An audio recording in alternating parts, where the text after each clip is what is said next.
पार्वती के अद्भुत मिलन की कथा। हिमालय की ऊंची चोटियों पर जहाँ बर्फ चांदी की तरह चमकती थी, शांति गहरी साधना की तरह बसती थी, वहीं रहते थे भगवान शिव, विरक्त, ध्यान मगन, संसार से परे। उनके हृदय में केवल एक स्मृति थी, वह थी सती माता की। सती जिन्होंने अपने पिता दक्ष के यज्ञ में अपमान सहन कर योगाग्नि में देह त्याग दी थी। शिव का हृदय उसी दिन टूट गया। वे संसार से विरक्त होकर समाधि में लीन हो गए।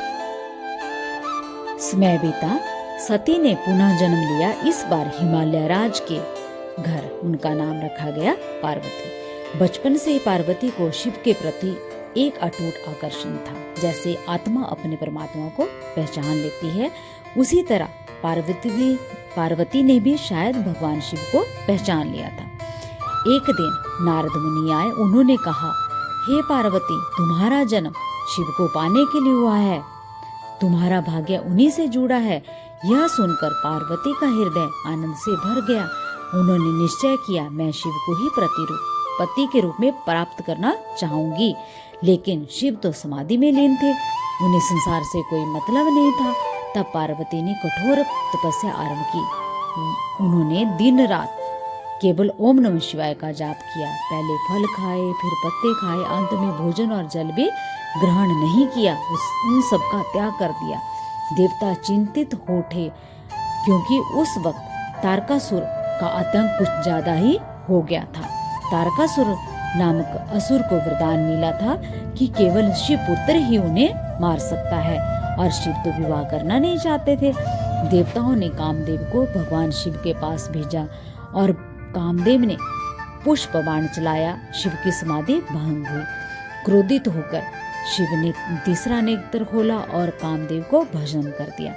जब उन्होंने कामदेव को भस्म किया, उसी क्षण शिव की दृष्टि पार्वती पर पड़ी। तप में लीन, निर्मल और अडिग उनका मन विचलित हुआ, परंतु उन्होंने परीक्षा लेने का निश्चय किया।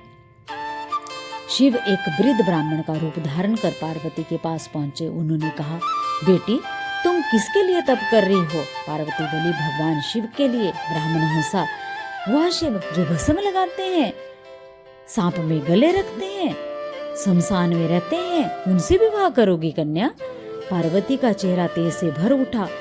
आप उनका अपमान ना करें, वे भोले हैं, करुणामय हैं, सृष्टि के पालनहार हैं। मैं उन्हें ही पति के रूप में चाहती हूँ। तभी भगवान भोलेनाथ मुस्कुराए और अपने असली रूप में प्रकट हो गए। शिव बोले, पार्वती, तुम्हारी भक्ति और प्रेम ने मेरा मन जीत लिया है। मैं तुम्हें पार्वती अपने पत्नी के रूप में स्वीकार करता हूँ। हिमालय में विवाह की तैयारियां हुई। देवता, ऋषि, गंधर्व सब आमंत्रित हुए। शिव बारात लेकर चले। भूत प्रेत गण, नाग योगी सब साथ। बारात देखकर पार्वती की माता नैना भयभीत हो उठी, चिंतित हो उठी। लेकिन जब शिव ने सुंदर दिव्य रूप धारण किया, पूरा आकाश हर हर महादेव से गूंज उठा। वेद मंत्रों के बीच अग्नि को साक्षी मानकर शिव और पार्वती का विवाह हुआ। देवताओं ने पुष्प वर्षा की। यह केवल विवाह नहीं था, यह था शिव और शक्ति का मिलन, प्रकृति और पुरुष का संगम। शिव बिना शक्ति के शव हैं, और शक्ति बिना शिव अधूरे हैं। तो माता शिव और शक्ति का जब विवाह हुआ, तो पूरा संसार प्रसन्न हो उठा, सृष्टि जगमगा उठी।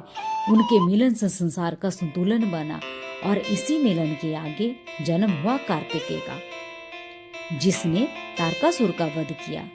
तो साथियों, यह कथा हमें यह सिखाती है, सच्चा प्रेम धैर्य, तपस्या और अटूट विश्वास से मिलता है। जब प्रेम पवित्र हो, तो स्वयं महादेव भी झुक जाते हैं।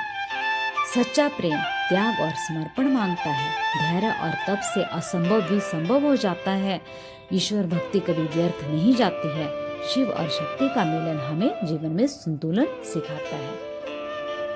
प्रिय साथियों, यदि आपको यह कहानी अच्छी लगी, कृपया करके लाइक करें, सब्सक्राइब करें, और कृपया करके कमेंट में लिखें हर हर महादेव या ओम नमः शिवाय। जो भी श्रद्धा से ओम नमः शिवाय का जाप करता है उसके जीवन में भी प्रेम, शांति और शक्ति का वास होता है। तो सभी बोलेंगे हर हर महादेव, ओम नमः शिवाय। जल्दी फल पाने की चाह अक्सर हमें अधीर बना देती है। पार्वती ने वर्षों तक तप किया, बिना शिकायत, बिना हारे। जीवन में भी धैर्य रखने वाला ही अंततः सफलता पाता है। यदि मन से की गई प्रार्थना सच्ची हो तो ईश्वर अवश्य सुनते हैं। पार्वती की तपस्या इसका प्रमाण है। इसलिए जो भी श्रद्धा, धैर्य और सच्चे प्रेम से जीवन जीता है उनके जीवन में भी एक दिन अद्भुत मिलन अवश्य होता है, चाहे वो सफलता का हो, शांति का हो या अपने लक्ष्य का हो। ओम नमः शिवाय।